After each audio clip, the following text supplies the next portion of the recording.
Mais c'est comme ça, mon œuf, la musculation, c'est un sport sur du long terme, tu vois.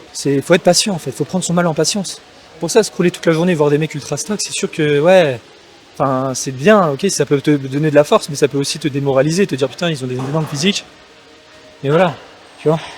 Donc te compare pas aux autres, compare-toi à toi. Genre là, moi, je regarde ma série de travail à 3-4 jours, parce que je fais cet exercice 2 fois dans la semaine.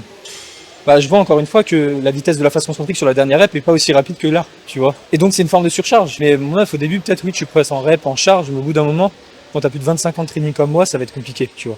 Ça va être compliqué de pouvoir progresser de malade en termes de répétition chaque semaine.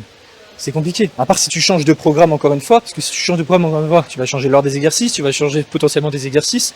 Donc forcément au début c'est des adaptations nerveuses qui se font, comme je l'ai dit 55 fois. Mais ouais, c'est comme ça, il faut prendre son mal en patience, tu vois. Mais ce qui est une bonne chose, c'est que je progresse mieux qu'avec le upper lower avant, tu vois. Le upper lower, mon œuf, c'était catastrophique, je régressais et tout. Après j'étais faux, si j'allais à l'échec, même là, je vais quand même proche d'échec, tu vois. Moi je pense que à l'ancienne, j'aurais tenté la cinquième. J'aurais fait ça et après j'aurais arrêté, tu vois. Mais surtout ne fais pas ça, tu vois.